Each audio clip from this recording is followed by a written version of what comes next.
এই এই ধর ওকে, ধর ধর ধর ধর ধর ধর। আরে বেটাকে পালাতে দেওয়া যাবে না, ধর ওকে। আরে ধরবি তো, তাড়াতাড়ি চল, তাড়াতাড়ি চল। জ্যান্ত জ্বালিয়ে মারবো আজ তোকে, একবার হাতে পাই শুধু। তন্ত্রের জোরে মানুষ মারা, হাস্তর বের করছি দাঁড়া। ধর বেটাকে ধর, পালালো পালালো।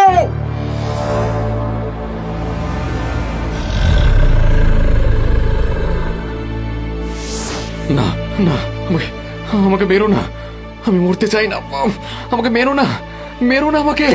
ও কষ্ট হচ্ছে। না না না। কি হলো বাবা বীরু, এমন চিৎকার করে উঠলি কেন বাবা? আমার কোনো বাজে স্বপ্ন দেখেছিস? মা মা মা, আমাকে আমাকে বাঁচাও মা। ওকে মেরে ফেলবে।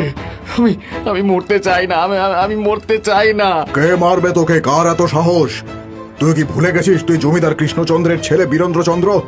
তোর এভাবে ভয় পাওয়া মানায়? বাবা, ও বাবা, তুমি আমায় বাঁচাও বাবা।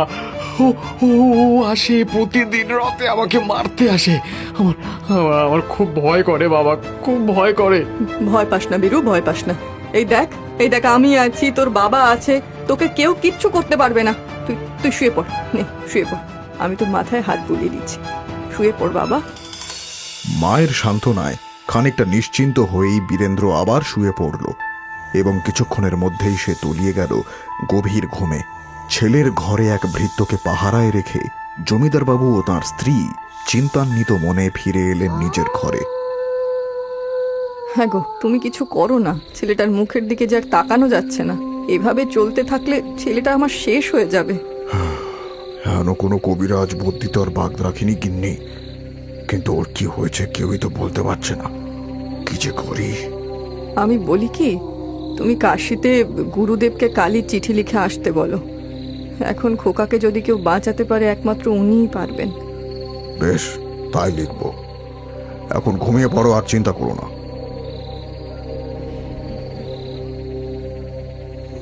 সকলে গভীর নিদ্রায় তলিয়ে গেলেও জমিদার বাড়ির এক কোণের একটা ঘরে তখনও দুটো মানুষ নির্ঘুম হয়ে রাত জেগে। কাকাবাবু, এইমাত্র দেখে এলাম ছোট কর্তা ঘুমোচ্ছেন, বড় কর্তারাও ঘরে চলে গিয়েছেন। আজকে রাতের জন্য এটুকু যথেষ্ট, আর কদিন পরেই আমাদের স্বার্থ সিদ্ধি হবে। আমার খুব ভয় করছে কাকাবাবু, আমরা কোনো ভুল করছি না তো? অপরাধের শাস্তি তো সবাইকে পেতে হয় রে মা। কখনো ঠাকুর নিজে সাজা দেন, আবার কখনো আমাদের মাধ্যমে দেন। তুমি আমার জন্য এসবে কেন জড়াতে গেলে বলো তো কাকাবাবু? কারণ সেই প্রথম দিন থেকেই তোকে আমার মেয়ে বলেই ভেবে এসেছি, আর মেয়ের জন্য বাবারা সব করতে পারে। মনে পড়ে সেই প্রথম দিনের কথা? আজ থেকে বছরখানেক আগে বিধবা লতিকাকে জমিদার বাড়িতে নিয়ে এসেছিলেন জমিদার গিন্নি। এই যে রামচরণ, এই হলো লতিকা, আজ থেকে আমাদের নতুন রাঁধুনি। ওকে রান্নাঘরের সব কাজকর্ম শিখিয়ে পড়িয়ে নিও, বুঝলে? আগে গিন্নি মাতাই হবে। এসো এসো মা, এসো এসো। যদি কিছু মনে না করো, তোমাকে একটা কথা জিজ্ঞেস করবো মা? হ্যাঁ বলুন না। তোমাকে দেখে তো ভদ্র ঘরের মেয়ে বলেই মনে হচ্ছে, তার উপর তোমার এত কম বয়স, এই জমিদার বাড়িতে গাধার খাটুনি কেন খাটতে এলে মা? আমি এক অভাগী কাকাবাবু, সেই ছোটবেলায় বাপ মা হারিয়ে মামার কাছে মানুষ। মামি দু চোখে সহ্য করতে পারতো না আমায়, তাই তড়িঘড়ি এক বয়স্ক লোকের সাথে আমার বিয়ে দিয়ে দেয়। বিয়ের 1 বছর যেতে না যেতেই আমার স্বামী মারা যান। তারপর শ্বশুর বাড়ি থেকেও আমাকে তাড়িয়ে দেয়, মামার বাড়িতেও আমার আর জায়গা হয় না। অনেক কষ্টে আমি এই কাজটা পেয়েছি কাকাবাবু। অন্তত আমার মতো অনাথ দুটো খেয়ে পড়ে তো থাকতে পারবে। আমাকে যখন কাকা বাবু বলে ডাকলি, তখন আজ থেকে আর নিজেকে অনাথ ভাবিস না। তোর এই কাকা বাবু আছে তো, আমরা কাকা ভাইজিতে মিলে এখানে বেশ থাকবো, বুঝলি? হ্যাঁ কাকাবাবু, তাই হবে। এরপর লতিকা জমিদার বাড়িতে পাকাপাকি ভাবে রান্নার কাজে লেগে পড়ল। লতিকা দেখতে যেমন সুন্দরী ছিল, তেমনি ছিল তার রান্নার হাত, আর তাই তার উপরেই নজর পড়েছিল জমিদারের একমাত্র ছেলে বীরেন্দ্রর। ধীরে ধীরে তাদের দুজনের মধ্যেকার ঘনিষ্ঠতা বাড়তে থাকে।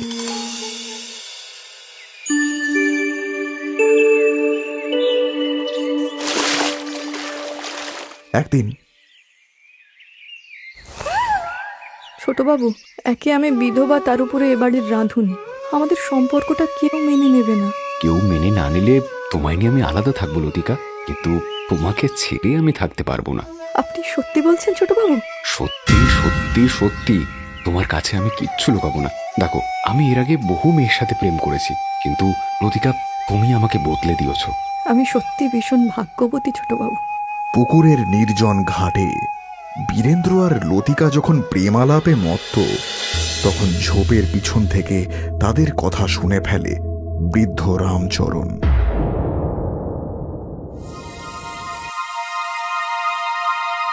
সেদিন সন্ধেবেলাতেই লতিকাকে একা পেয়ে রামচরণ বলল, মা লতিকা, তোকে একটা কথা বলি, তুই কিছু মনে করিস না।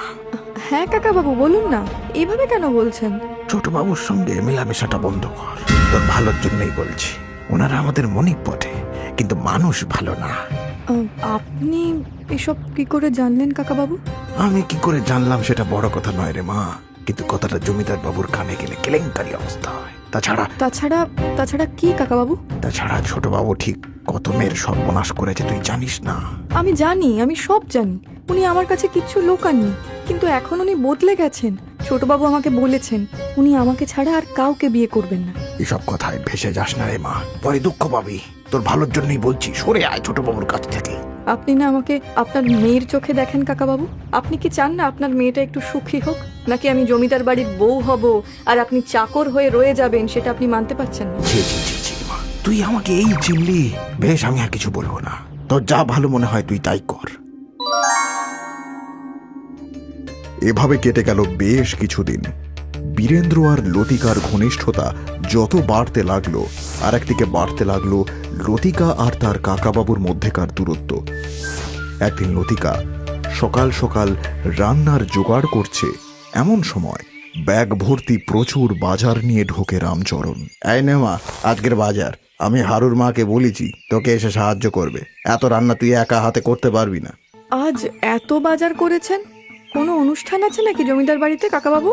ও মা, তুই জানিস না আজ তো ছোটবাবুর বিয়ের পাকা কথা বলতে মেয়ের বাড়ি থেকে অনেক লোকজন আসবে। রামচরণের কথা শুনে লতিকা ওই অবস্থাতেই ছুটে যায় বীরেন্দ্রর ঘরের দিকে, কিন্তু তার ঘরের দরজার সামনে এসেই থমকে যায় সে। বীরেন্দ্রর ঘরে জমিদার ও তাঁর গিন্নি ছেলের সঙ্গে কথা বলছেন। বলি, বিয়েটা তবে সামনের অঘ্রাণেই পাকা করে ফেলতে বলবো আজকে, কি বলো? হ্যাঁ হ্যাঁ হ্যাঁ, শুভস্য শীঘ্রম। তাছাড়া মালতী বালা হলো পাশের গ্রামের জমিদারের একমাত্র মেয়ে, বুঝলে? ওর সাথে বিয়ে হলে পাশের গ্রামের জমিদারিটা বীরেন্দ্রই হবে বলা চলে। ওহ বাবা, তুমি থাকো তোমার বিষয় আশয় নিয়ে। তা বাবা বীরু, মেয়েকে তোর পছন্দ তো? হ্যাঁ মা, পছন্দ। অমন রূপে লক্ষ্মী, গুণে সরস্বতী মেয়ে তো মানে এই জমিদার বাড়ির বউ হওয়ার যোগ্য, তাই না? একদম ঠিক বলেছিস। যাই হোক গিন্নি, চলো চলো, এখানে বসে থাকলে হবে না, অনেক কাজ পড়ে আছে। ওনারা আর একটু বাদেই এসে পড়লেন বলে। জমিদার ও তার গিন্নি বীরেন্দ্রর ঘর থেকে বেরিয়ে যেতেই, ও বাবা, এ কি? তুমি এখন এই সময় আমার ঘরে কি করছো? তোমাকে না বলেছি রাতের বেলা আমার ঘরে আসবে, সবার চোখের আড়ালে? আড়ালে আড়ালে আর কত ছোটবাবু? আপনি এইভাবে সর্বনাশ করলেন আমার। আপনি বলেছিলেন আপনি আমাকে বিয়ে করবেন। ও, সব জেনে গেছিস দেখছি। ভালোই হলো, ওসব কথা তুই ভুলে যা।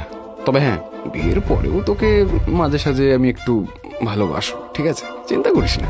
ছি ছোটবাবু, ছি, আপনি এত নোংরা মানুষ! দিনের পর দিন ভালোবাসার কথা বলে বিয়ের স্বপ্ন দেখিয়ে আমার চরম সর্বনাশ করতে আপনার বিবেকে বাঁচলো না? এই শোন, এসব নাটক আমার সামনে করিস না তো। তোর মতো বিধবা কাজের মেয়েকে বিয়ে করব আমি? হ্যাঁ, ভালোবাসবো আমি? বামন হয়ে চাঁদ ধরবার শখ আর কি। নাটক তো এতদিন আপনি আমার সাথে করেছেন ছোটবাবু। আমি আপনাকে বিশ্বাস করে আমার সর্বস্ব উজাড় করে দিয়েছিলাম, আর আপনি কি না? এই এই এই এই এসব এসব নাকি কান্না আমার সামনে কাঁদবি না তো। যা, বেরো এখান থেকে। আমি জমিদারের ছেলে, তোদের মতন মেয়েদের নিয়ে ওই ওই ফুর্তিটুকুই ঠিক আছে, বিয়ে নয়। বেরিয়ে যা এখন। আমি এক্ষুনি গিন্নিমার কাছে গিয়ে সব জানিয়ে দেব, বলবো আপনি কতটা খারাপ। বল বল বল বল, যা বল। এই যে রান্নার কাজ করে দুটো খেতে পড়তে পারছিস, সেটাও যদি হারানোর ইচ্ছে থাকে তো বল না, মা তোকে এই বাড়ি থেকেই দূর করে দেবে। রাগে দুঃখে অপমানে কাঁদতে কাঁদতে লতিকা জমিদার বাড়ি থেকে বেরিয়ে পড়ে। হাঁটতে হাঁটতে